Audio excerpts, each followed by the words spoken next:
नाथ समारंभां नाथयामुनमध्यमाम् अस्मदाचार्यपर्यन्तां वन्दे गुरुपरम्पराम्। अस्मद्गुरुसमारम्भां यतिशेखरमध्यमाम् लक्ष्मीवल्लभपर्यन्तां वन्दे गुरुपरम्पराम्। श्रीपराशरभट्टार्यः श्रीरङ्गेशपुरोहितः श्रीवत्साङ्कसुतः श्रीमान् श्रेयसे मेस्तु भूयसे। नमो वेदान्तवेद्याय जगन्मङ्गलहेतवे यस्य वागमृतासार पूरितं भुवनत्रयम्।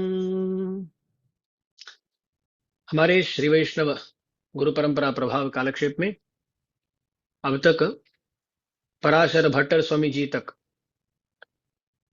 जो भी आचार्य थे उनके बारे में हम देखे हैं। लक्ष्मीनाथ भगवान, लक्ष्मी जी पेरीबिराट्टियार, सेने मुदलियार यानी विश्वक्सेन स्वामी जी, उनके बाद षटकोप स्वामी जी, उनके बाद नाथमुनि स्वामी जी, पुंडरीकाक्ष स्वामी जी, राममिश्र स्वामी जी, यामुनाचार्य स्वामी जी, महापूर्ण स्वामी जी इत्यादि रामानुज स्वामी जी के आचार्य, और रामानुज स्वामी जी, उनके बाद गोविंद स्वामी और उनके बाद भट्टर स्वामी जी। इन सभी के बारे में हम विस्तृत रूप से ही देखे हैं। और पिछले कालक्षेप में पराशर भट्टर स्वामी जी की जो कथा है उस कथा की समाप्ति हुई। गुरु परंपरा प्रभाव ग्रंथ में पश्चात सुंदर देशिक स्वामी जी लिखते हैं कि पराशर भट्टर स्वामी जी का जो वैभव है वो वाचाम अगोचर है, इसलिए उनके वैभव को पूर्ण रूप से बताना ये किसी की बस की बात नहीं है, पर कहीं ना कहीं तो समाप्त करना पड़ता है ना।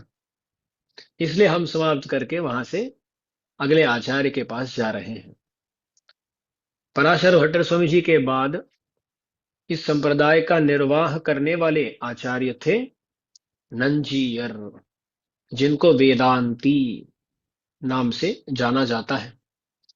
उत्तर भारत में तो वेदांती स्वामी जी बोलने पर ही सबको समझ में आता है ना। हम तो यहाँ नंजीयर कहते हैं, यहाँ आकर दक्षिण भारत में तमिलनाडु में आप वेदांती बोले तो अरे कौन है वेदांती पूछेंगे। नंजीयर स्वामी जी का नाम था वेदांती। उनका एक और नाम है माधव। तो उस नंजीर स्वामी जी के बारे में हम देखने वाले हैं। पहले भी देख चुके हैं कैसे वो वेदांती नंजीर बने, इसके बारे में हम बहुत अच्छी तरह से देखे हैं।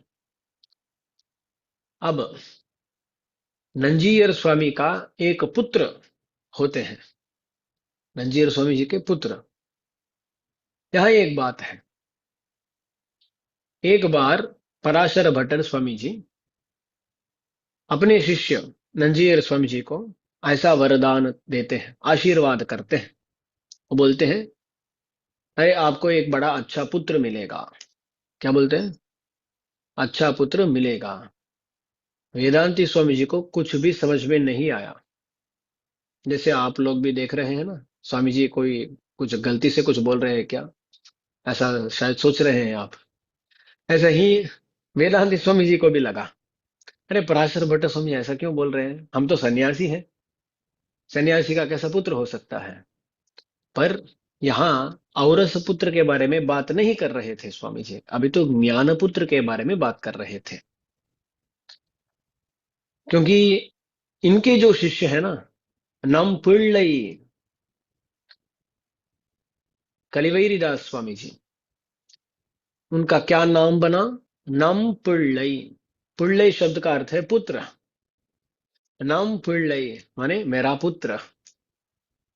अच्छा, तो उनको पुत्र मिले। कौन है? नम पिल्लई कलिवैरी दास स्वामी जी। तो वो ज्ञान पुत्र थे। पराशर भट्टर स्वामी जी पहले ही आशीर्वाद किए हैं कि नंजीर स्वामी जी को एक पुत्र मिलेगा। अच्छा, अब वो कैसे मिले, क्या हुआ, इसके बारे में आज हम देखने वाले हैं। पराशर भट्टर स्वामी जी की आज्ञा से वेदांती स्वामी जी सहस्र गीति का एक व्याख्यान रचाते हैं। हम पहले देखे हैं कि सहस्त्र गीति का एक व्याख्यान बन गया जिसका नाम है आरायरपड़ी षट सहस्रिका। अच्छा, उसके बाद भट्टर स्वामी जी की आज्ञा से वेदांती स्वामी जी एक एक और व्याख्यान तिरुवाईमொழி के लिए रचाते हैं। उसका जो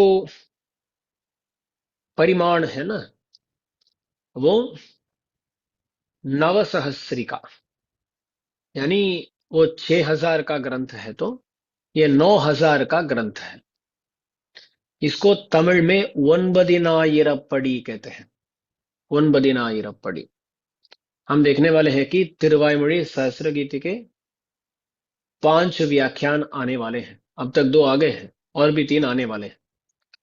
और नंबेड़े स्वामी जी के जो शिष्य है ना, उनके द्वारा बनाए गए 2 व्याख्यान, और उनके बाद एक और स्वामी जी वादिकेसरी अढ़ियमणवाड़ चीर स्वामी जी, उनके द्वारा बनाया गया एक और व्याख्यान। उन सभी को मिलाकर 5 व्याख्यान होंगे, वो बाद में देखने वाले हैं हम। यहाँ भट्टर स्वामी जी की कृपा से नंजीर स्वामी जी वनबदनायरपड़ी इस व्याख्यान को रचाते हैं। अब क्या होता है, उस जमाने में एक ग्रंथ को लिखना माने, जो भी ग्रंथ करता होंगे ना, ग्रंथकार होंगे, वो तालपत्र में लिखे होंगे। पर जो भी ग्रंथकर्ता होते हैं, ऐसा नहीं कि उनकी जो हैंड राइटिंग होती है ना, वो सुंदर ही होगी, ऐसा कुछ नहीं है। तो उस जमाने में कुछ लोग होते थे जो एक्सपर्ट, बहुत निपुण थे तालपत्रों में लिखने में। लेखक बहुत सारे लोग होते थे। अब देखिए ना, वनभजनायरपड़ी व्याख्यान की रचना तो हो गई, पर उसका एक सुंदर कॉपी बनाना है। स्वामी जी के पास समझिएगा रफ कॉपी है, रफ कॉपी नहीं, उनमें उसमें लिखे हैं, पर उसको सुंदर रूप से एक और तालपत्र में लिखना है। हमें कभी कभी ये याद रखना है कि आज हम जो भी ग्रंथ पढ़ रहे हैं, ये कैसे बने थे। आज की तरह एक ग्रंथ को बनाना इतना सुलभ नहीं था उस जमाने में। आज हम क्या करते हैं, ऐसा बैठकर हम ऐसा टाइप कर देते हैं, कंप्यूटर हो या फोन हो, टाइप कर देते हैं तो अक्षर आ जाते हैं। किसी को दे दिए तो, पब्लिशर्स कोई है उनको दे दिए तो, आप बोलो 100 प्रिंट चाहिए, 1000 प्रिंट चाहिए, कितने भी बोलो ना, 1 दिन 2 दिनों में आ जाता है पूरा, है ना। इतनी आसानी से हम एक ग्रंथ को पब्लिश कर सकते हैं, प्रिंट कर सकते हैं। पर उस जमाने में ऐसा नहीं था ना, किसी व्यक्ति को बैठकर लिखना पड़ता था। अब सोचिए, ये जो बड़ा व्याख्यान ग्रंथ है, तिरुवाईमொழி का व्याख्यान देखे तो बड़े बड़े पुस्तक, 10 पुस्तक होते हैं सभी व्याख्यानों को मिलाकर। अरे हम इस जमाने में रहते हुए, आज तो आर्टिफिशियल इंटेलिजेंस का जमाना है ना, उसमें रहते हुए भी शायद 1-2 व्यक्ति होंगे जो पूरे सभी व्याख्यानों को पढ़े हैं एक बार। पूरे संप्रदाय में कुछ लोग, बहुत कम ही लोग होंगे जो सभी व्याख्यानों को पूरी तरह पढ़े हैं। श्री भाष्य का व्याख्यान है शुद्ध प्रकाश का, बहुत बड़ा सा व्याख्यान, उसको शायद 1-2 व्यक्ति ही पूरी तरह पढ़े होंगे।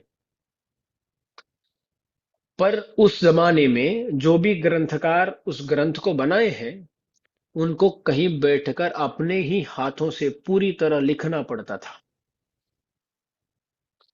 अब देखिए, किसी के पास ग्रंथ है, उस ग्रंथ को किसी और व्यक्ति को चाहिए तो क्या करना होगा, किसी को बैठकर ये जो पूरा ग्रंथ है इसको देखते देखते एक और कॉपी बनाना पड़ता। जेरोक्स कॉपी तो नहीं था ना, जेरोक्स मशीन नहीं थे तब, तो किसी को बैठकर पूरा लिखना पड़ता था। अब समझो, एक ग्रंथ का 10 कॉपी बनाना है, तो 10 लोगों को या एक व्यक्ति को एक के बाद एक के बाद एक ऐसा लिखना पड़ता था।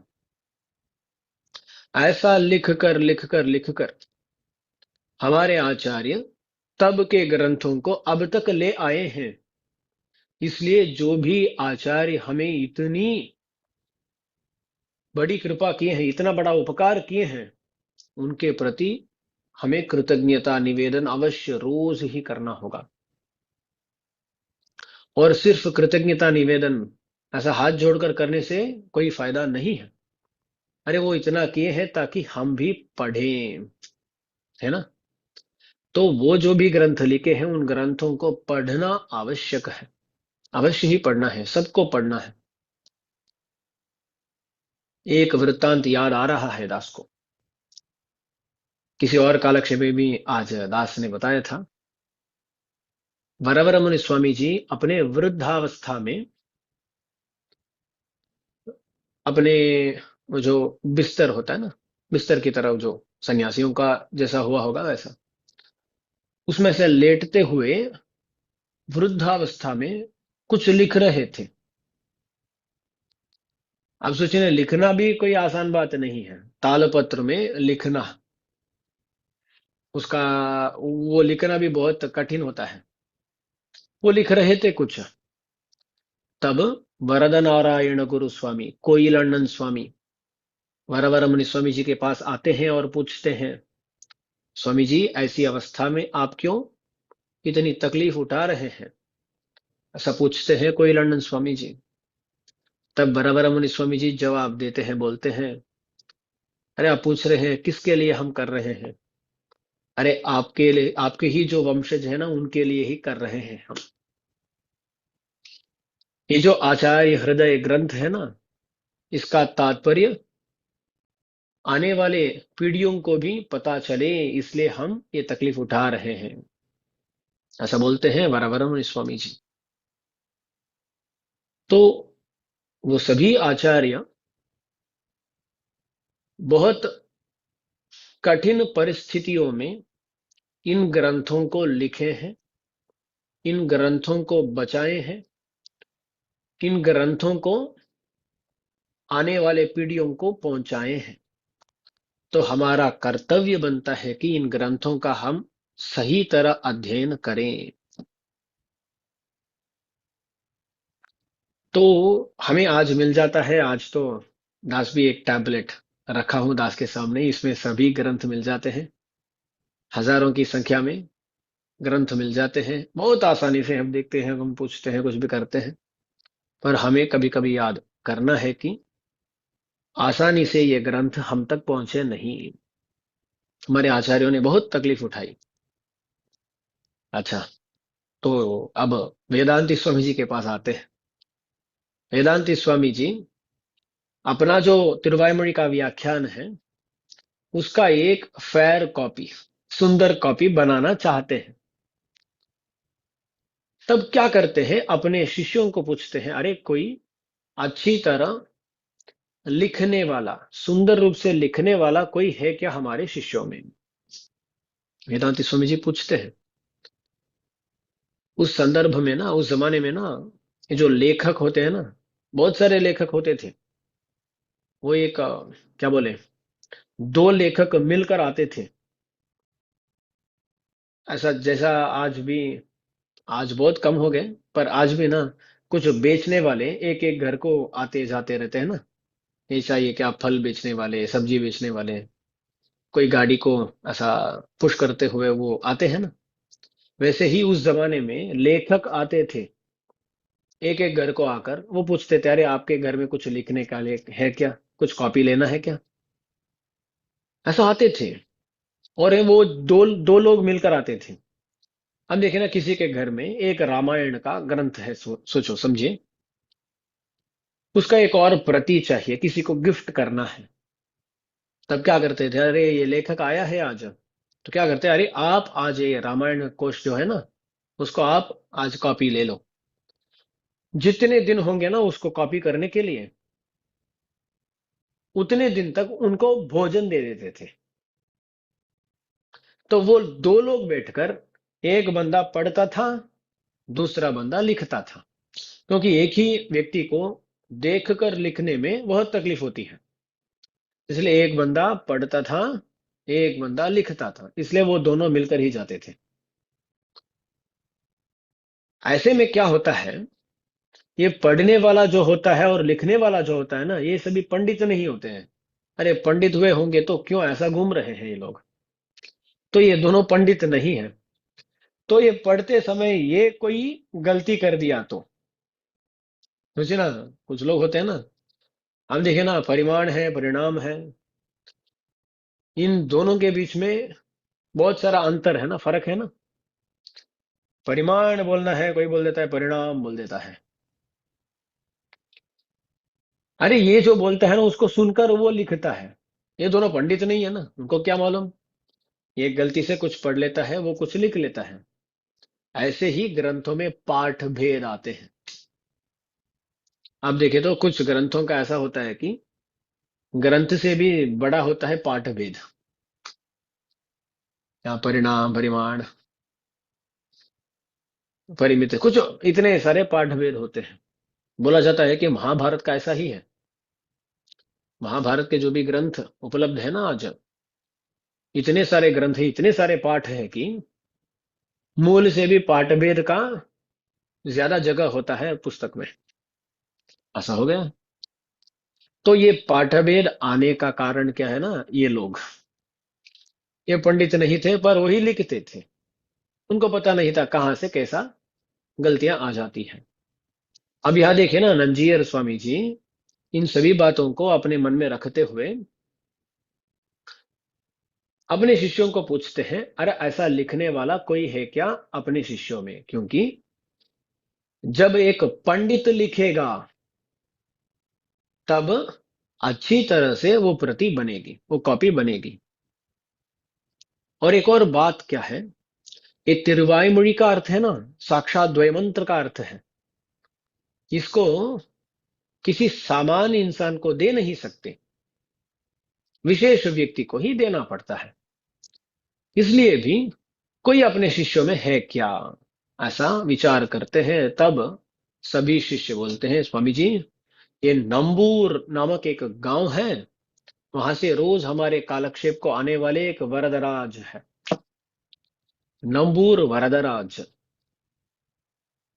वो पता नहीं नंबूर कहाँ है, पर कहीं कावेरी के उस पार में, श्रीरंगम में नहीं, कावेरी के उस पार में कहीं एक नंबूर गांव है। उस गांव से रोज आते हैं वरदराज स्वामी जी। तो बताते हैं, वो स्वामी जी अक्सर आते हैं हमारे कालक्षेप गोष्ठी को, और बड़े पंडित भी हैं। और उनका जो हैंडराइटिंग है ना, बहुत सुंदर है। तो ऐसा शिष्य बताते हैं। तो नंजीयर स्वामी जी भी बहुत संतुष्ट हो जाते हैं, खुश हो जाते हैं। उनको बुलाते हैं, वरदराज जी को बुलाते हैं। जब वो आते हैं उनको बोलते हैं, अरे आप कुछ लिख कर दिखाओ। वो कुछ लिख कर दिखाते हैं। तो उसको देखकर बहुत खुश हो जाते हैं, अरे बहुत सुंदर है आपकी हैंडराइटिंग, ऐसा बोलकर वो बोलते हैं, हमें तिरुवायुमொழி का व्याख्यान लिखना है, आपको वो काम करना है। पर एक सामान्य व्यक्ति के द्वारा वो काम हो नहीं पाएगा, करना सही भी नहीं है। इसलिए एक विलक्षण व्यक्ति के द्वारा ही वो करना है, ऐसा बोलते हैं। तब वरदराज जी जवाब देते हैं, स्वामी जी ऐसा आपका संकल्प हो तो आप दास पर कृपा कर सकते हैं, दास को ही आप विलक्षण व्यक्ति बना सकते हैं, दास आपका उपकार करूंगा, ऐसा बोलते हैं। और नंजीयर स्वामी जी उन पर विशेष कटाक्ष करके, उनको स्वीकार करके, उनको अध्ययन कराते हैं, उनको अध्ययन कराते हैं। तो उनको एक एक आचार्य का कर्तव्य क्या होता है ना, उनको पंचसंस्कार दिलाकर, उनको सब पढ़ाकर, उनको निष्ठावान बनाना। तो नंजीर स्वामी जी ये सब काम करते हैं। और जब उनको लगता है कि हाँ अब ये थोड़ा विलक्षण हो गए, इनको दे सकते हैं, ये काम दे सकते हैं, ऐसा जब लगा, तब नंजीयर यानी वेदांती स्वामी जी नंबूर वरदाचार्य जी को सौंपते हैं। अपना जो व्याख्यान ग्रंथ है ना वो देकर बोलते हैं इसका एक सुंदर प्रति बनाकर ले आओ। अब देखना ये एक ही कॉपी है। अब तिरुवायुमொழி का व्याख्यान 9வது इसका एक ही कॉपी है। उसको वरदराज जी को दे देते हैं। उस ग्रंथ को वहां दे देते हैं, उनको दे देते हैं। अब क्या होता है, वो वरदराज स्वामी जी भी वो लेकर अपना गांव चलते हैं, श्रीरंगम से निकलते हैं। उनको अपना गांव जाने के लिए कावेरी को पार करना पड़ता है। कावेरी के पास जाते हैं। अचानक से कावेरी में बाढ़, फ्लड्स है। वो थोड़ा सोचते हैं और सोचते हैं नहीं, किसी तरह हम पार कर सकते हैं, हम तैरते हुए पार कर लेंगे, ऐसा सोचते हैं नंबूर वरदाचार्य स्वामी जी। सोचते हैं और क्या होता है, ये जो तालपत्र है ना, तालपत्र कोश, उसको अपने सर पे रखकर बांध कर तैरना शुरू करते हैं। कावेरी को पार करना है। तब क्या होता है, एक लहर, एक लहर अचानक से एक बड़ा सा लहर आता है, इन पर वार करता है और इनके सर से वो जो तालपत्र कोश है ना, वो नीचे गिर जाता है और बह जाता है। कावेरी में गिर गया अब तालपत्र कोश। और सोचिए ना, ये एक बड़ा ही हादसा हो गया, क्योंकि ये एक ही व्याख्यान कोश है और वेदांती स्वामी जी के द्वारा विरचित कोश है। उसको हम ऐसा खो दिए, चिंता में पड़ गए। नंबूर वरदाचार्य स्वामी जी अपने घर जाते हैं, पर घर जाकर उनको कुछ समझ में ही नहीं आता है। अरे क्या करें, कैसे करें, समझ में नहीं आता है। और उसके बाद बोला जाता है भगवान की आज्ञा मिली थी, ऐसा आर्य गुरु परंपरा प्रभाव ग्रंथ में नहीं, पर ऐसा कहा जाता है कि भगवान की आज्ञा को पाकर वो क्या करते हैं, जो नंजीर स्वामी जी पहले ही सिखाए हैं उसको याद करते हुए ये लिखना शुरू कर देते हैं। श्रियः पतियाय अवाप्त समस्त कामनाय, ऐसा लिखना शुरू कर देते हैं। और नंबुल्ले स्वामी जी जो है ना, वो उभय भाषा प्रवीण थे, उभय वेदांत प्रवीण थे। तो अपना जो भी प्रावीण्य है उसको यहाँ उपयोग करते हुए बहुत सुंदर रूप से व्याख्यान लिखना शुरू करते हैं और व्याख्यान को समाप्त भी कर देते हैं। जो भी आचार्य सिखाए हैं ना, उसको पूरी तरह मन में धारण किए हैं, वो ऐसे ही लिख लेते हैं। लिख कर जहां जहां आचार्य स्वामी जी कुछ बताए हैं, यानी जहां जहां आचार्योक्त विषय के ऊपर ही, उसके ऊपर भी कुछ बताना होता है, वो सब बताते हुए, जहां उपयुक्त अंश बताना है वो सब बताते हुए एक बड़ा सा व्याख्यान बनाकर उसकी समाप्ति के बाद अपने आचार्य के पास, वेदांती स्वामी जी के पास जाते हैं और उनके हाथों में ऐसा ये श्रीकोश देकर भयभीत होकर कांपते हुए वहां खड़े हो जाते हैं वरदाचार्य स्वामी जी। तब क्या होता है, वेदांती स्वामी जी एक बार देखते हैं, पढ़ना शुरू करते हैं। पढ़ते पढ़ते उनको नहीं, कुछ ना कुछ फर्क है, हम तो ऐसा लिखते नहीं है, ये हमारी शैली नहीं है, पर ये बहुत अच्छी शैली है, ऐसा लगता है। देखकर अपने शिष्य को, वरदाचार्य स्वामी जी को पूछते हैं, बहुत अच्छा है, पर इधर उधर थोड़ा फर्क है, क्या हुआ? अरे ये तो कांप रहे थे ना, ये कुछ विज्ञापन नहीं कर पाते हैं, भयभीत हो गए हैं। तब इनकी उस स्थिति को देखकर आचार्य बोलते हैं, अरे आप डरो मत, जो बोलना है बोल दीजिएगा। तब थोड़ा धैर्य दिलाते हैं वेदांती स्वामी जी। ये थोड़ा धैर्य पाकर वे बोलते हैं, स्वामी जी हमारे गांव जाने के लिए कावेरी को पार करना था, दास से गलती हो गई, वहां वो जो निर्णय लिया दास ने वो गलत निर्णय था, पर दास तो तैरने की कोशिश में इस ग्रंथ को खो दिया। ऐसा हो गया। और आप जो भी एक बार तिरुवायुमொழி का व्याख्यान दास को बताए हैं, उसको याद करते हुए दास फिर से लिखने लगा, और जो लिखा हूं उसको दास यहां आपके सनिधि में दिया हूं, ऐसा बोलते हैं। इसको सुनते ही नंजीर स्वामी जी बहुत प्रसन्न हो जाते हैं। इनकी धारण शक्ति कैसी है, सोचिए ना। एक बार सुने हैं तिरुवायुमொழி का व्याख्यान, उसका पूरी तरह धारण करके एक व्याख्यान लिख कर ले आए हैं। और वो जो व्याख्यान है ना, वो अपने व्याख्यान से भी, यानी नंजीर स्वामी जी के व्याख्यान से भी बड़ा सुंदर है। तो इनकी धारणा शक्ति जो है, इनकी आ, वाक्य रचना शक्ति जो है, इन सभी को देखकर, इनका ज्ञान को देखकर बहुत प्रसन्न हो जाते हैं। और इनको गले में लगाकर तभी वेदांती स्वामी जी बोलते हैं, अरे ये हमारे पुत्र है, नम पिल्लई, नम पिल्लयो, आप ही हमारे पुत्र हैं क्या, ऐसा बोलते हुए उनको गले में लगाते हैं।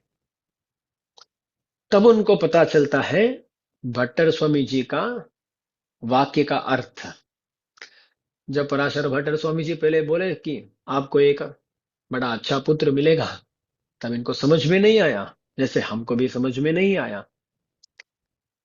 पर यहां वरदाचार्य स्वामी जी को पाकर भट्टर स्वामी जी का जो वाक्य है ना, उनकी जो श्रीसुक्ति है, उसका मतलब समझ लिए हमारे वेदांती स्वामी जी। और तब से ये नंबूर वरदाचार्य स्वामी जी जो है, उनका नाम हुआ नम पिल्लई, नम पिल्लई। हमारे संप्रदाय में कुछ लोग ऐसे हैं जिनके नामों में नम ये शब्द मिलता है। वरवर मुनि स्वामी जी अपनी उपदेश रत्नमाला में कहते हैं, नम पेरुमाள், नम आழ்வார், नंजीयर, नंबिళ్ళयன்பர், அவர் दमे तत्ताल। नम पेरुमाள் है हमारे रंगनाथ स्वामी जी की उत्सव मूर्ति। हमारी नम पेरुमाள் जो है ना, उनका नाम बना नम पेरुमाள்। नम पेरुमाள் माने हमारे भगवान, हमारे पेरुमाள்। तो उनका नाम हुआ नम पेरुमाள்। और नम आழ்வாर, जो आழ்वार है ना, षटकोप स्वामी जी, उनको भगवान बोलते ही हमारे आழ்वार है, तो वो बने नम आழ்वार। पराशर भट्टर स्वामी जी वेदांती स्वामी जी को देखकर बोले, ये नम जीयर, हमारे जीयर है, तो उनका नाम हुआ नंजीयर। और नंजीयर स्वामी जी नम्बूर वरदाचार्य स्वामी जी को देखकर बोले, ये नम पुल्ले, हमारे पुत्र है। तो हमारे पेरुमाள், हमारे आழ்वार, हमारे जीयर और हमारे पुत्र, ऐसा नम पेरुमाள், नम आழ்वार, नंजीयर, नंबिళ్ళை, ये चार लोग हमारे संप्रदाय में बहुत मुख्य स्थान वहन करते हैं। यहाँ इस पाशुर का एक और प्रकार से भी अर्थ बताया जाता है। बोलते हैं, नंबेरुमाள், नम्माழ்வார், नंजीयर, नंबिళ్ళையன்பர்।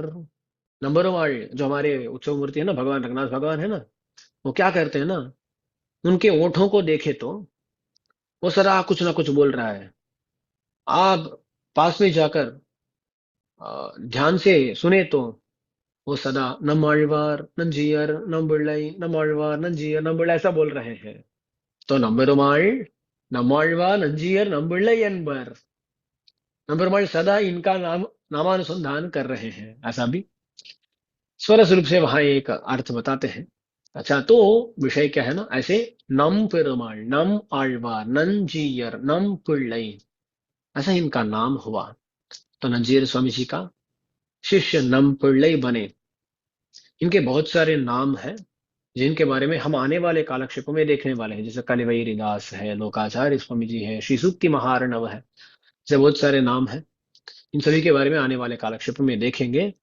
तब तक दास नम पुल्लई जब बोलूंगा, नम्बड़ई बोलूंगा तो समझिए इस आचार्य के बारे में बात कर रहे हैं, क्योंकि यद्यपि नंजीर को आप वेदांती स्वामी जी बोलते हैं, नम्बड़े स्वामी जी को कलिवेरीदास स्वामी जी बोलते हैं, पर हमारे आचार्य आदर से उनको नंजीयर नम्बड़ई पुकारते हैं ना, तो उन नामों का स्मरण करना और भी उचित होगा। ऐसी सोच से दास नंजीयर नम्बड़े बोलूंगा, क्योंकि बहुत दिनों से सुन रहे हैं तो आपको कोई तकलीफ नहीं होगी। अचानक से किसी को बोलेंगे तो उनको समझ में नहीं आएगा, पर आपको तो पता होगा, समझ में आएगा। इसलिए दास वेदांती स्वामी जी नहीं बोलूंगा, नंजीयर ही बोलूंगा और नंबड़े ही बोलूंगा। प्रयास करता हूँ, देखेंगे क्या होता है। अच्छा, अब अपने पुत्र को स्वीकार कर दिए, उन पर और भी विशेष कटाक्ष करके उनको अनेक अर्थ बताते हैं नंजीयर स्वामी जी। और हमारे नंबड़े स्वामी जी भी उनके पास ही रहते हुए, जैसे मधुर कवि स्वामी जी षटकोप स्वामी जी के पास ही रहते थे, वैसे ही नंबड़ई भी नंजीयर स्वामी जी के पास ही रहते हुए सकल अर्थों का ग्रहण करते हैं, बड़े उभय वेदांत पंडित बनते हैं। ऐसा बड़े पंडित बनने के बाद ये नंजीयर और नंबड़ई दोनों आचार्य है ना, यानी आचार्य और शिष्य, हमारे लिए दोनों आचार्य हैं। इन दोनों के बीच में अनेक संवाद हुए हैं, जिनसे हमें बहुत सारे पाठ मिलते हैं, सीख मिलते हैं। जैसे नंजीयर स्वामी जी अपने आचार्य भट्टर स्वामी जी को कई सारे प्रश्न किए हैं, वैसे ही नंजीयर स्वामी जी को बहुत प्रश्न करते हैं नंबड़े स्वामी जी। ये कभी आप सुने होंगे, जब हम छोटे होते हैं ना, बचपन में रहते हैं ना, जब बहुत छोटे होते हैं तब लगता है हमारे पिताजी ये सबसे बड़े हैं, सबसे महत्वपूर्ण हमारे पिताजी हैं। और जब हम युवावस्था को आते हैं ना, तब लगता है अरे हमारे पिताजी को कुछ समझ में ही नहीं आता है। ऐसी एक अवस्था होती है। और बाद में हम जब फिर से पिता बनते हैं ना, तब हमारे पिताजी के बारे में सच हमें समझ में आता है, अरे हमारे पिताजी जो भी किए ना बहुत बड़ा काम किए हैं। तो एक पूरा साइकिल, पहले पिताजी अरे सबसे ग्रेट है हमारे पिताजी, वहां से मेरे पिताजी को कुछ भी पता नहीं, वहां से गोल घूमकर फिर से स्टार्टिंग पॉइंट को आएंगे। जब हमारे पुत्र होंगे ना, जब हमारे बच्चे होते हैं तभी समझ में आ रहे इतनी तकलीफ उठाना पड़ता है क्या। तो हमारे पिताजी बहुत काम किए हैं, अरे बहुत बड़े हैं, ऐसा लगता है। वैसा ही यहाँ क्या है ना, यहाँ इतना नहीं है, पर विषय क्या है ना, नंजीयर स्वामी जी भट्टर स्वामी जी को कई सारे प्रश्न पूछे हैं, और उसी नंजीयर स्वामी जी को नंबड़े कई सारे प्रश्न पूछते हैं। कभी कभी ऐसा भी लगता है हमारे आचार्य को हम बहुत सारे प्रश्न पूछते हैं, स्वामी ऐसा कैसा बहुत पूछते थे हम। जब कोई अगर हमें पूछता है ना, तभी लगता है अरे हम भी ऐसा ही हमारे आचार्य को तंग किए है ना, ऐसा लगता है, कभी कभी दास को लगता है। तो तब अरे क्यों ऐसा, कभी कभी प्रश्न का जवाब नहीं दे रहे हैं, क्यों ऐसा जवाब दिए, ऐसा लगता था पहले। पर अभी समझ में आ रहा है जो भी आचार्य तब किए हैं ना, वो सही ही किए हैं, क्योंकि जब हमें प्रश्न का जवाब देना पड़ता है ना, तब वही मेथोडोलॉजी को हम भी अपनाते हैं, तो तभी समझ में आता है। तो एक पिताजी के बारे में जब हम पिता बनते हैं तभी हम समझ पाते हैं। एक आचार्य की जो स्थिति होती है, उसको हम तभी समझेंगे जब हम एक आचार्य बनते हैं। तो नंजीयर स्वामी जी शिष्य होकर भट्टर स्वामी जी को कई सारे प्रश्न पूछे, उसी नंजीयर स्वामी जी को नंबड़े स्वामी जी कई सारे प्रश्न पूछते हैं। पर ये हमारा सौभाग्य है कि नंजीयर स्वामी जी कई सारे प्रश्न पूछे और नंबड़े स्वामी जी नंजीयर स्वामी जी को कई सारे प्रश्न पूछे, क्योंकि उनसे हमें बहुत सारे सीख मिलते हैं, बहुत सारे संदेहों का समाधान मिलता है। तो एक बार नंबड़े स्वामी जी नंजीर स्वामी जी को पूछते हैं, क्या पूछते हैं, स्वामी जी ये जो शास्त्र है, उनमें थोड़ा देखे तो, अन्य उपायों के बारे में, यानी शरणागति के अलावा जो भी अन्य उपाय हैं उनके बारे में बहुत सारे प्रमाण मिलते हैं, और उनका अनुष्ठान करने वाले व्यक्ति भी बहुत सारे लोग मिलते हैं। पर शरणागति के बारे में प्रमाण भी बहुत कम है। इस शरणागति को करने वाले भी बहुत कम मिलते हैं। क्यों ऐसा है, ये पूछे। ये प्रश्न आज तक रेलेवेंट प्रश्न है ना। आज तक लोग पूछते हैं, स्वामी जी क्यों ऐसा है, क्यों वैष्णव कम लोग हैं, अरे अन्य संप्रदाय में बहुत सारे लोग हैं। श्री वैष्णव संप्रदाय में देखे तो भी शरणागति को समझने वाले क्यों बहुत कम हैं। ऐसा कई सारे लोग पूछते रहते हैं ना। तो नंपिल्ले स्वामी जी, नंजीर स्वामी जी को उस जमाने में पूछे, तो ये हमें समझ में आता है कि उस जमाने में भी शरणागति को अच्छी तरह समझकर करने वाले कम लोग ही थे। जैसा आज वैसा ही तब भी। तो वो पूछते हैं क्यों ऐसा है। तब नंजीर स्वामी जी जवाब देते हैं। वो बोलते हैं, एक नदी बहुत तेजी से बह रही है, उसमें एक बंदा जाकर गिर जाता है। वो नदी के प्रवाह में वो भी खींचा जा रहा है। ऐसा जाते समय वो किनारे में देखता है कि किनारे में कोई बंदा है। तो ये जो नदी में बह रहा है ना, वो बंदा क्या करता है, वो किनारे में खड़ा जो है व्यक्ति, उसको देखकर बुलाता है, चिल्लाता है, बोलता है अरे मेरे, मुझे बचाओ, मुझे बचाओ।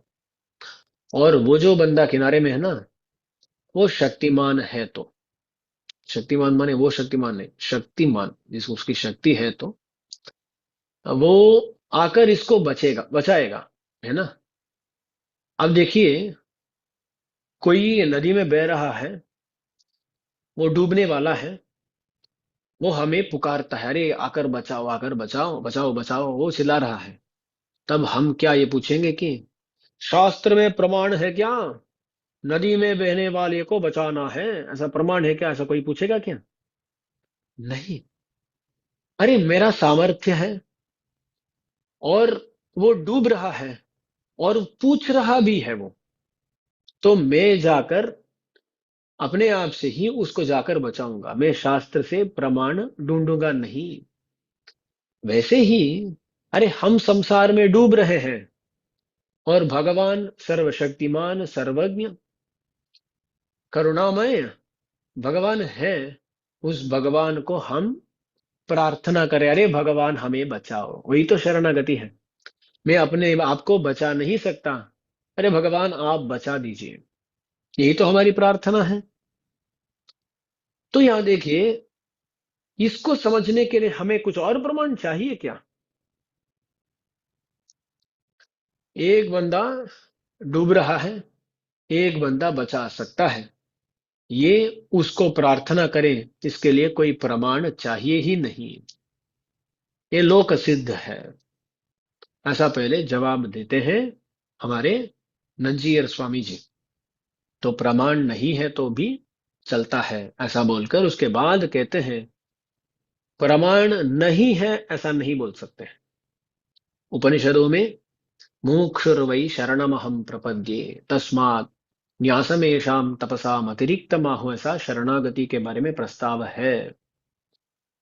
तैत्तिरीय उपनिषद में कई सारे साधनों के बारे में बात करके अंत में कहा जाता है न्यासमेषाम तपसाम अतिरिक्तमाहु। ये जो भी साधन अब तक बताए गए हैं, इन सभी साधनों से उत्तम साधन न्यास है, यानी प्रपत्ति शरणागति है। तस्मात् न्यासमेषाम तपसाम अतिरिक्तमाहु, येषाम तपसाम, ये जो भी साधन है इन सभी से अतिरिक्त है, अधिक है, बड़ा है न्यास। तो न्यास के बारे में, शरणागति के बारे में उपनिषदों में आता है। और वो जो वेद पुरुष है ना, वो बोलता है मुमुक्षुर्वै शरणमहं प्रपद्ये, मैं मुमुक्षु होते हुए शरणागति कर रहा हूं। अब देखिए ना, जब कोई अपने अनुष्ठान के बारे में बता रहा हो, तो उसमें उसका प्रामाण्य बढ़ता है बहुत। कभी कभी ऐसा होता है ना, कोई आकर कुछ सलाह पूछते हैं, कुछ एडवाइस, रिकमेंडेशन, एडवाइस पूछते हैं, मतलब क्या पूछते हैं ना, स्वामी जी आप इस स्थिति में रहे तो आप क्या करेंगे, पूछते हैं। तो उनको ये नहीं चाहिए हम क्या बोल रहे, वो नहीं चाहिए, आप उस स्थिति में रहे तो आप क्या करेंगे। तब यदि कोई स्वामी बोलते हैं हम इस सिचुएशन में ऐसा ही करेंगे, बोलते हैं तो हाँ स्वामी जी तो हम भी ऐसा ही करेंगे। तो उनके वचन से भी उनका अनुष्ठान प्रामाणिकतर होता है ना। वैसे ही वैसे ही वेद पुरुष अपने अनुष्ठान को दिखाता है। वो बोलता है मुमुक्षुर वै शरणम अहम प्रपद्ये, मैं मुमुक्षु होते हुए शरणागति करता हूं, ऐसा वेद पुरुष कह रहा है। तो शरणागति को वो अत्युत्तम मानता है। वेद पुरुष माने कोई और नहीं, वेद ऐसा बोल रहा है ऐसा समझेगा। तो वेद शरणागति को अत्युत्तम उपाय के रूप में हमें उपदेश कर रहा है। तो ऐसे उपनिषदों में भी शरणागति के बारे में है। और इतिहास पुराणों में देखे तो श्री रामायण को देखने पर वो श्री रामायण पूरी तरह शरणागति शास्त्र है। हमारे आचार्य श्री रामायण को कहते हैं शरणागति शास्त्र। उसका नाम क्या है, शरणागति शास्त्र, क्योंकि आदि से अंत तक शरणागति ही शरणागति। देवताओं की शरणागति, लक्ष्मण जी की शरणागति, भरत जी की शरणागति, विभीषण जी की शरणागति, समुद्र के प्रति राम के द्वारा किया गया न्यास यानी की गई प्रपत्ति शरणागति। और इतनी शरणागतियां हैं वहां, काक शरणागति। अब देखिए तो एक एक कांड में एक एक शरणागति तो मिल जाएगी आपको। तो इतनी सारी, इतनी इतने बार शरणागति के बारे में प्रस्ताव श्री रामायण में आता है। जो विफल हुए हैं ऐसी शरणागतियों के बारे में भी प्रस्ताव आता है। भरत जी जो शरणागति के हैं वो विफल हो गई। राम समुद्र के प्रति जो शरणागति किए वो शरणागति विफल हो गई। तो शरणागति के जितने भी उदाहरण होंगे ना वो सब आपको श्री रामायण में मिल जाएंगे। तो इतिहास श्रेष्ठ जो रामायण है उसमें भी शरणागति के बारे में है, महाभारत में शरणागति के बारे में है। तो यदि प्रमाण ना हो तो भी शरणागति करना ये लोक सिद्ध है। वो दृष्टांत देखे ना, नदी में कोई डूब रहा है और शास्त्र में भी इतने सारे प्रमाण हैं। कम प्रमाण है, इससे कुछ फर्क नहीं पड़ता है। 100 बार एक विषय के बारे में बताकर अंत में एक विषय को बताते हुए जो अब तक बताया गया है उससे ये बहुत महत्वपूर्ण है, ऐसा बोलते हुए एक बार बता दिए तो भी यही तो महत्वपूर्ण होगा। अरे नहीं, उसके बारे में 100 बार बात की है स्वामी जी इसलिए वही महत्वपूर्ण, ऐसा कोई बोलेगा क्या। अरे कितने बार उसके बारे में बात की गई है उससे कुछ फर्क नहीं पड़ता है। क्या श्रेष्ठ है उसको ही हमें देखना होगा। तो प्रमाण कम है, फर्क नहीं पड़ता है। प्रमाण ना हो तो भी फर्क नहीं पड़ता है, नंजीर स्वामी जी ऐसा जवाब दिए। और अब दूसरा प्रश्न जो है ना, दूसरा प्रश्न क्या है, अरे प्रपत्ति करने वाले लोग बहुत कम क्यों हैं, कम तादाद में है ये लोग क्यों। तब नंजीर स्वामी जी जवाब देते हैं, एक राज्य को लिए तो, अब समझिए ना ये एक राज्य है, एक किंगडम है, एक राज्य। उस राज्य में कितने लोग याग कर रहे हैं, ऐसा आप गिनती लिए तो बहुत कम लोग ही होंगे ना। और आजकल तो कोई भी करते नहीं है, एक दो व्यक्ति मिल गए तो बहुत ज्यादा, है ना।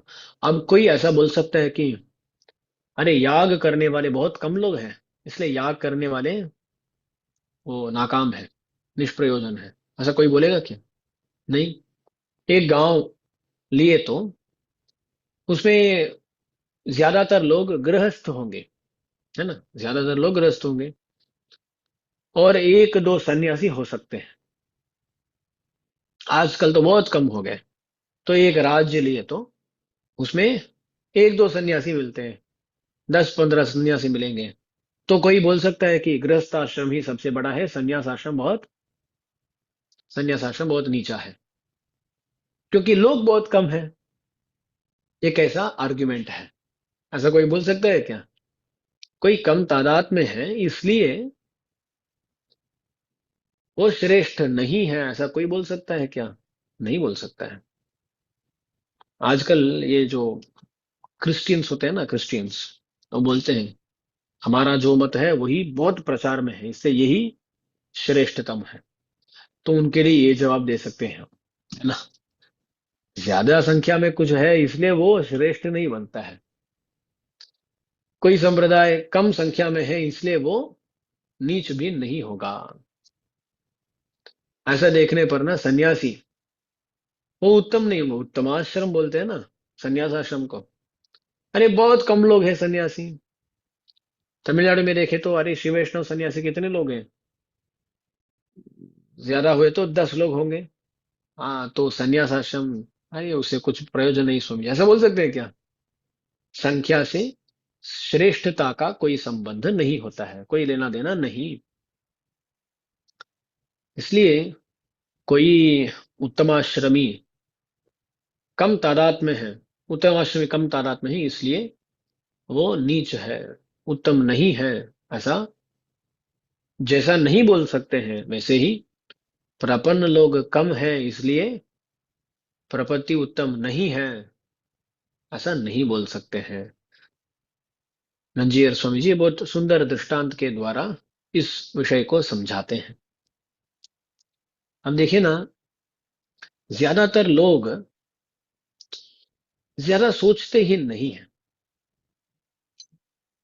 आत्मा के बारे में, परमात्मा के बारे में, उपायों के बारे में, अहंकार ममकार के बारे में ज्यादा कोई सोचता ही नहीं है। सबको कुछ ना कुछ करना है। ज्यादातर जीवन कैसा चलता है? किसी को देखते वो कर रहे हैं मुझे भी करना है, हो गया। मेरे पड़ोस के घर वाले जो है ना, वो कार खरीदे, मुझे भी कार खरीदना है। वो अभी अभी घर के अंदर पूरा इंटीरियर डिजाइन किया है, मुझे भी करना है।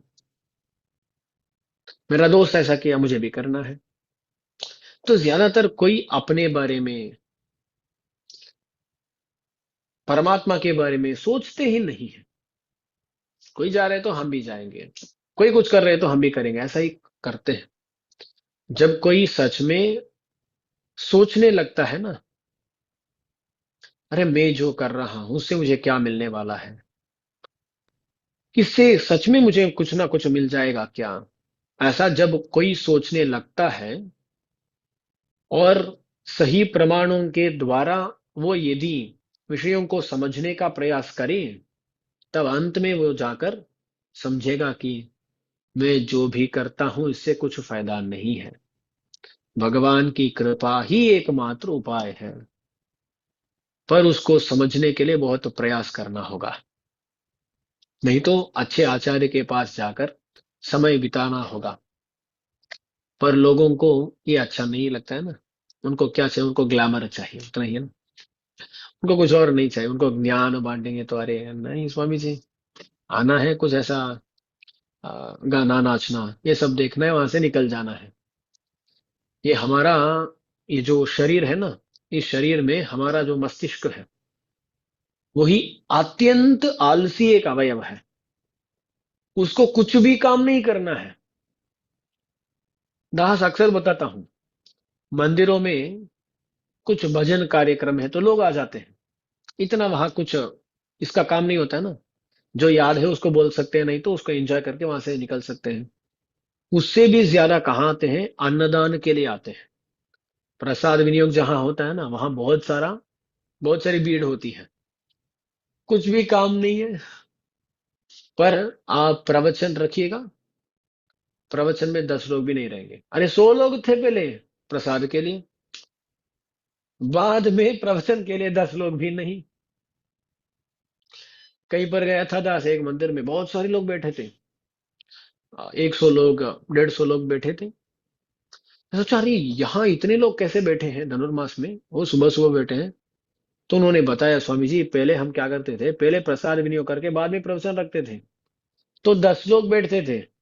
इसलिए हम उसके बाद फैसला लिए कि प्रवचन के बाद ही पुंगल प्रसाद का विनियोग होगा, इसलिए सभी लोग बैठे हैं यहाँ। तो प्रवचन में बिठाने के लिए भी प्रसाद बांटना पड़ता है, तभी ये लोग बैठते हैं। तो क्या है ना, ये मस्तिष्क जो है ना, उसको ज्यादा काम नहीं करना है, वो बड़ा आलसी है। दुनिया, पूरी दुनिया ऐसी ही है। तो वहां उस मस्तिष्क को, वो जो आलसी मस्तिष्क है, जो ब्रेन है ना, उसको थोड़ा काम करा के, सोच कर, विचार करके, ग्रंथों का अध्ययन करके, ये सब करने के बाद आपको समझ में आएगा कि भगवान की कृपा के बिना कोई और उपाय नहीं। वहां तक कौन आएंगे? ऐसा मैराथन होता है ना, मैराथन बोला जाता है कि 80 किलोमीटर, 100 किलोमीटर ऐसा दौड़ते हैं। इसमें क्या होता है ना, कुछ लोग जाते ना, रही उतना दूर कैसा कोई दौड़ सकता है, कोई जाते ही नहीं है। कोई गया तो भी ना 10 किलोमीटर तक जाएगा, थक जाएगा, निकल जाएगा। पर बहुत कम लोग ही अंत तक जाएंगे। वैसे ही शास्त्रों के अंत तक गए तो तब समझ में आएगा कि शरणागति ही एकमात्र उपाय है। तो वहां तक जाने के लिए लोग कितने होंगे? बहुत कम लोग ही होंगे। अरे मैराथन में दौड़ने वाले कितने लोग मिलेंगे आपको? कम लोग ही मिलेंगे। तो श्री वैष्णव संप्रदाय में घुसना समझो मैराथन में एंटर करना। एंट्री तो कर लेते हैं, पर सच में ही संप्रदाय को समझना मैराथन को समाप्त करने का समान होता है। वो 2-3 लोग ही करेंगे। 100 लोग घुसे तो 2-3 लोग करेंगे। ज्यादातर लोग क्या करेंगे, स्वामी पंच संस्कार हो गया, कुछ नाम जप करेंगे, कुछ और करेंगे, हो गया। ज्यादा कुछ नहीं करना है हमें। पर हमें क्या करना है, अंत तक जाना है, तभी हम सच समझ सकते हैं। तो ऐसे करने वाले लोग कम ही होंगे। ऐसा भी दृष्टांत दिया जाता है। आप देखें तो ये साधारण जो जनरल स्टोर्स होते हैं ना, दुकान होते हैं ना, उनमें तो भीड़ बहुत ज्यादा होती है। और ये ज्वेलरी के स्टोर्स हो जो होते हैं ना, जहाँ स्वर्ण का, रजत का ऐसा विक्रय हो रहा है, वहां तो लोग कम ही होंगे। और आजकल तो बहुत कम हुए होंगे, कीमती बहुत बढ़ गई ना। तो इससे ऐसा नहीं बोल सकते, अरे ये सब्जी का जो दुकान है ना वही श्रेष्ठ है। ऐसा नहीं है, स्वर्ण ही श्रेष्ठ है। लोग कहीं पर कम है, कहीं ज्यादा है, उससे उस चीज की श्रेष्ठता में फर्क नहीं होगा। तो वो अलग बात है। लोग आएंगे या नहीं आएंगे, उससे इसका कोई लेना देना नहीं है। ऐसा नंजीयर स्वामी जी नंबरले स्वामी जी को समझाते हैं। शायद नंबरले स्वामी जी का ये प्रश्न नहीं था। वो भविष्य को देखकर हमारा जो प्रश्न है ना, उसको तभी पूछ लिए, ताकि हमें समाधान मिल जाए। और हमें समाधान भी मिल गया। और एक और प्रश्न है, उससे हम आज का कालक्षेप समाप्त करेंगे। वो पूछते हैं, स्वामी जी हम क्यों ये अष्टाक्षर मंत्र इनका जप करते समय ऋषि, छंदस, देवता, इनके बारे में, इनका अनुसंधान नहीं करते हैं? करन्यास इत्यादि भी होते हैं, अंगन्यास, करन्यास बोलते हैं। ये कुछ लोग करते हैं, हम तो नहीं करते हैं। विशेष रूप से तेनगलई संप्रदाय में नहीं करते हैं। तो आप देखें तो कुछ मंत्र होते हैं, अस्य मंत्रस्य अयम ऋषि, इदम छंदः, इयम देवता, अस्मिन् कर्मणि विनियोगः। ऐसा एक रीति है। क्या नहीं, एक मंत्र का, अब देखे ना, गायत्री मंत्र है तो गायत्री मंत्र का आ, ये देवता, ये छंदस, ये सब होता है।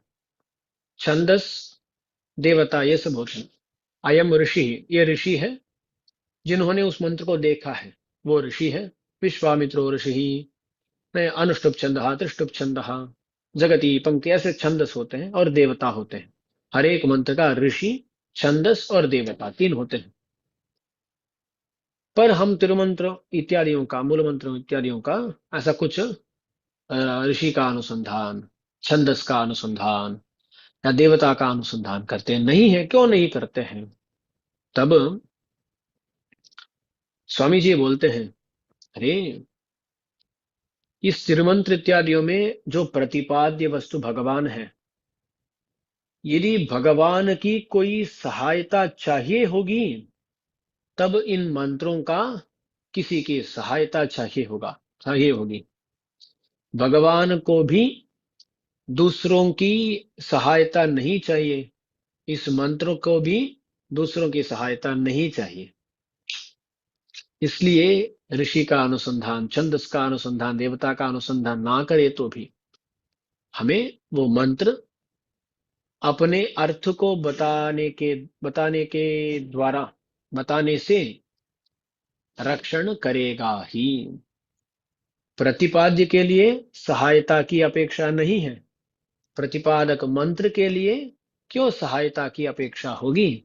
सहायता की अपेक्षा नहीं है, इसलिए हम ऋषि, छंदो, देवता इत्यादियों का अनुसंधान नहीं करते हैं। और ऐसा प्रमाण भी मिलता है, ऋष्यादींश्च करन्यासम अंगन्यासं च वर्जयेत। ऋष्यादींश्च करन्यासम अंगन्यासं च वर्जयेत। ये ऋष्यादियों को, करन्यास, अंगन्यास को नहीं करना चाहिए, ऐसा भी प्रमाण भी मिलता है, ऐसा यह बताते हैं। अंत में तात्पर्य यह है कि हम कुछ करेंगे उससे कुछ मिल जाएगा, ऐसा मत सोचिएगा। मंत्र क्यों हमें चाहिए? ताकि उस मंत्र से हम अर्थ को समझें। वो अर्थ को समझने पर हमें ये समझ में आ जाएगा कि भगवान ही रक्षक है। मैं रोज 108 बार मूल मंत्र का अनुसंधान करता हूं, जब करता हूं, नहीं तो 1000 बार, लाख बार अनुसंधान करता हूं, कुछ फायदा नहीं है।